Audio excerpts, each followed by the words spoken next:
Cek, di tahun ini menjadi tahun yang mungkin paling berat bagi kita. Orang yang pada kelas bawah maupun di kelas menengah, ini merupakan keadaan yang sangat krisis. Kita harus cepat sadar dan cepat-cepat untuk bisa survive, agar bisa bertahan atau bahkan bisa naik pada taraf yang lebih baik lagi dan lebih nyaman lagi.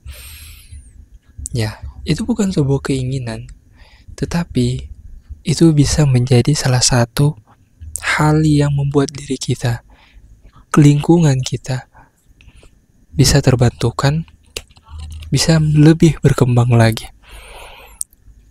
Coba kita lihat, ada banyak hari ini orang-orang yang mencari kerja sulit untuk diterima.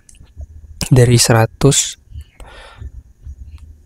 slot yang dibuka, tapi yang keterima hanya beberapa saja.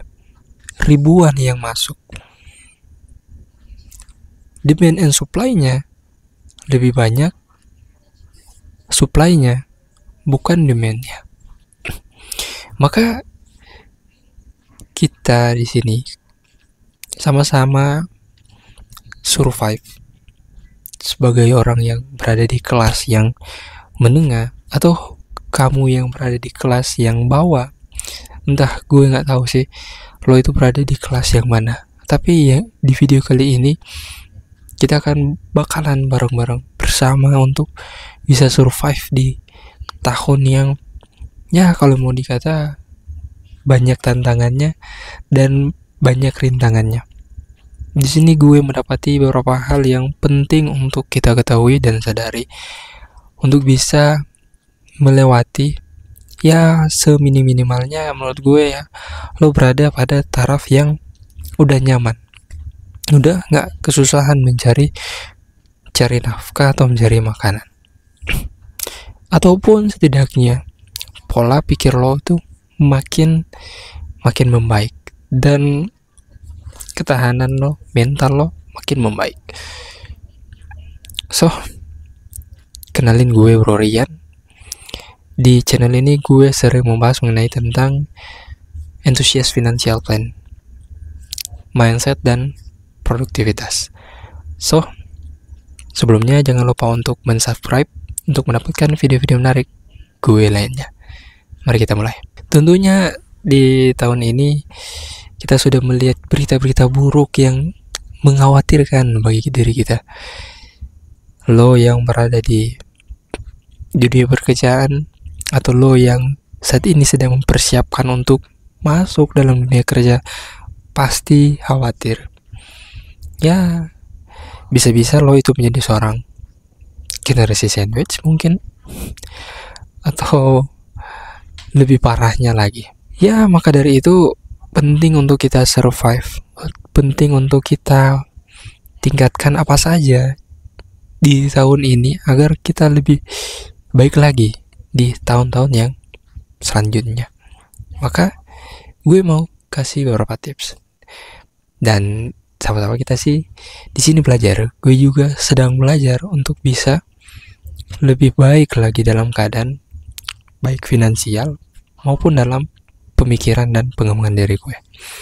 Soal yang paling pertama yang gue mau tekankan di sini adalah memperkaya hasanah kita. Ya, yang pertama itu kita harus mau untuk belajar, menambah ilmu. Hal yang paling pertama, menambah ilmu apa?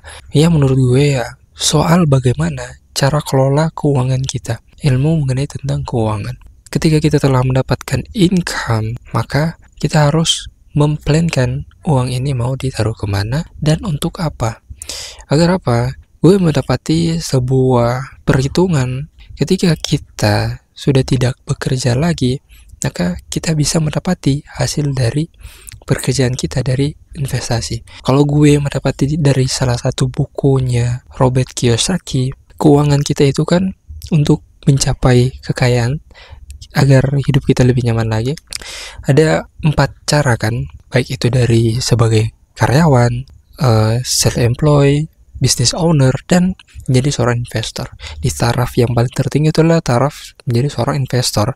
Orang yang sudah tidak bekerja, tapi uang yang bekerja untuk kita. Pasti dari kita pengen kan, uang ini bisa bekerja. Tapi sebelum kita jauh membahas hal itu, kita penting dulu mengetahui filosofisnya keuangan ini. Dan lebih filosofis lagi, mendasar lagi, fundamental lagi adalah yang perlu kita pelajari adalah mengenai tentang keinginan kita untuk belajar. Yang paling ditekankan di sinilah memperkaya hasanah atau ilmu pengetahuan kita. Kalau lo yang saat ini berada dalam keadaan yang kurang baik, ya kalau gue katakan berada dalam keadaan middle, maka carilah dulu memang ilmu yang memang relevan hari ini. Ilmu seperti apa? AI, ilmu tentang editing video. Dan kalau lo nggak pengen berada di ranah digital, lo boleh pada taraf yang memang fisik. Tetapi boleh, kalau menurut gue itu boleh saja. Tapi coba elaborasi dengan dunia digital. Misalnya, lo pengen menjadi seorang petani yang sukses, maka coba elaborasi petani, kegiatan-kegiatan lo, jurnya lo itu dengan membuat konten video. Biar apa? Dikenal lebih banyak orang, lebih jauh lagi. Bukan pemasarannya hanya pada lokal saja, tapi lebih jauh lagi. Banyak orang yang mengetahui, maka bisa mendapatkan lebih banyak lagi profit. Nah, itu yang pertama, memperkaya hasanah. Yang kedua apa? Untuk kita survive. Ketika kita sudah mengetahui soal keuangan, kita sudah mau nih untuk belajar, maka hal yang kedua menurut gue adalah mempelajari diri kita. Mempelajari diri kita untuk apa? Untuk berhenti terhadap hal-hal yang bakal menjerumuskan lo dalam jurang kesesatan. Kalau lo yang saat ini berada di taraf yang sama nih, taraf middle atau kelas bawah, maka hal yang paling gue tekankan di sini juga adalah stop hal-hal yang bisa merugikan lo. Kalau gue rangkum itu adalah stop pada kecanduan. Kecanduan seperti apa? Pertama, yang menurut gue yang paling berawal adalah PMO. Hari ini gue melihat sangat miris dan sangat-sangat membuat kok bisa seperti ini, yaitu melakukan kejahatan seksual yang mengakibatkan apa? Selain reputasinya hilang, maka itu bisa juga merusak moral dari orang lain, mahkota orang lain. Bukan hanya dirinya saja, tetapi dia juga sudah merugikan orang lain. Maka kita harus terlepas dari lingkaran setan ini. Lingkaran setan PMO, kecanduan PMO. Yang kedua, kecanduan terhadap hal-hal yang instant gratification. Instant gratification. Memang hari ini lo pengen cepat kaya, memang lo pengen kaya, tapi lakukanlah hal-hal yang rasional, masuk akal. Misalnya apa? Seperti berbisnis. Memang berbisnis itu agak sulit. Mungkin ada beberapa orang yang merasa bisnis itu gampang, tapi ada orang-orang yang sudah coba untuk berbisnis, tapi terdapat banyak kendalanya. Maka dengan hal yang demikian itu, penting untuk kita merasionalkan. Banyak kan di sini orang yang melakukan cudol, yang pengen cepat-cepat kaya, mencoba untuk trading, malahan boncos. Apa? Prosesnya pelan, tetapi setidaknya kita bisa sampai pada tujuan yang pengen kita capai.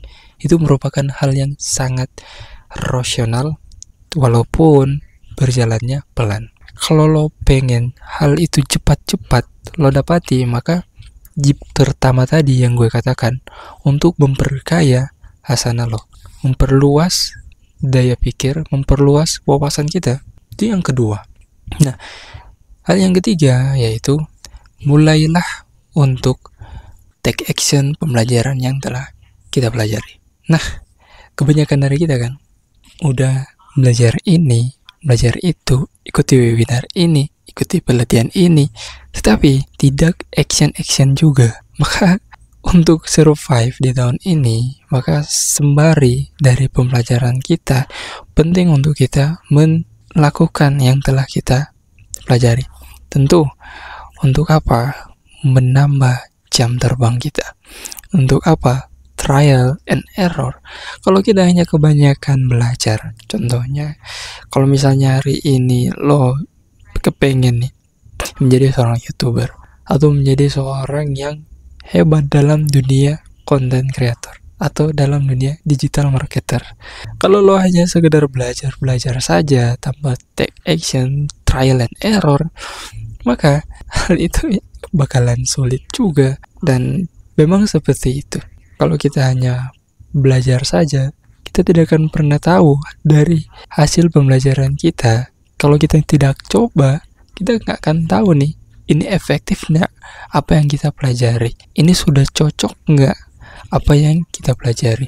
Kalau dari salah satu buku yang gue pelajari tuh, yang gue baca dari Ruby, Alexander Ruby, you do itu, di situ dia mengatakan bahwa coba lakukan semua hal yang pengen lo lakukan di usia muda saat ini.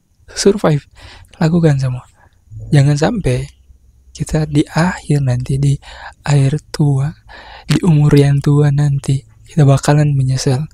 Wah, coba aja di waktu muda gue coba aja gue di waktu itu gue coba ini, coba itu. Dan hari ini juga gue cukup menyesal. Gue sudah pernah membuat konten video di YouTube. Sudah berapa video yang gue buat di awal-awal tahun 2017-18. Pokoknya udah lama, sangat lama. Tetapi gue tidak konsisten dalam membuatnya dan tidak pelajari juga. Maka di situ yang membuat gue mulai lakukan yang gue sudah pelajari, yang gue sudah dapati. Maka dari kesimpulannya yang gue dapati dari ketiga hal ini, yang pertama kita pelajari, mulai suka untuk belajar.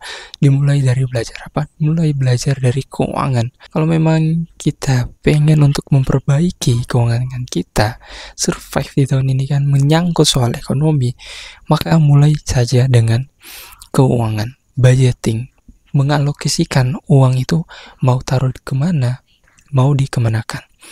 Nah, yang kedua yaitu mulai untuk memperbaiki diri kita.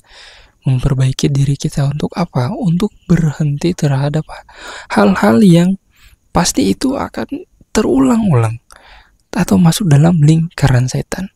Nah, sehingga yang ketiga kita tinggal mulai melakukan take action. Melakukan take action apa yang telah kita pelajari. Yang terakhir ya pasti tinggal berdoa dan panen hasil yang telah kita lakukan. So, semoga video ini dapat bermanfaat untuk kita tahun ini, untuk survive di tahun depan. Mungkin kita lebih baik lagi. So, gue Florian, jangan lupa untuk menuliskan pendapat lo di kolom komentar untuk kita diskusi bersama. Thank you. Goodbye.